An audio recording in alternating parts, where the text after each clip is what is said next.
নমস্কাৰ, মই হৰহিতাই পুনৰ এটি নতুন ৰেচিপি ভিডিঅ'লৈ আপোনালোকক সকলোকে স্বাগতম জনাইছোঁ। আজি লৈ আহিছোঁ বুঢ়া পানীলাওৰ খাৰ। গছতে পানীলাওটো বুঢ়া হৈ আছিল, এয়া আনি পেলাই গুটিকেইটা গুচাই ল'লোঁ। গুটিকেইটা গুচাই ধুনীয়াকৈ মিহিকৈ কাটি লৈছোঁ। একেবাৰে আৰু কুমলীয়া পানীলাওৰ দৰে হৈছে। এয়া বেলেগ কৰিও খাব পাৰে, মই কিন্তু খাৰ বনাই খাম আজি। মই এনেও খাৰ ভাল পাওঁ আৰু সকলো বস্তুৱে খাৰ কৰি খাই আৰু ভাল লাগে আৰু। ইয়াক কলৰ খাৰে দি লৈছোঁ। যদি কলৰ খাৰ নাথাকে চৌদাও ব্যৱহাৰ কৰিব পাৰে। মই চৌদা দিও বনাওঁ কেতিয়াবা। আজি কিন্তু কলৰে খাৰ লৈছোঁ। মাছৰ মূৰখিনি আগতে ভাঙি লৈছোঁ, ডাঙৰ মাছ নাই বাবে সৰু মাছৰে মূৰকেইটা ভাঙি লৈছোঁ। এয়া ধুনীয়াকৈ ভাঙি ল'লোঁ, তাৰপিছত ডাঙৰ মাছৰ টুকুৰাকেইটা দিছোঁ আৰু টুকুৰাকেইটা দি লৈছোঁ আৰু তাৰপাছত এয়া তেল দিলোঁ, হৈয়ে গ'ল মোৰ খাৰ।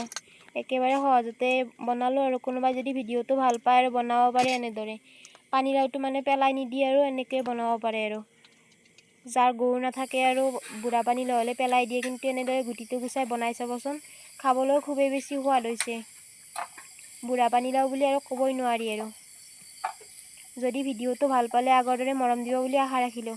পুনৰ এটি নতুন ৰেচিপি ভিডিঅ'লৈ আপোনালোকৰ মাজলৈ আহিম। আজিলৈ এৰিছোঁ।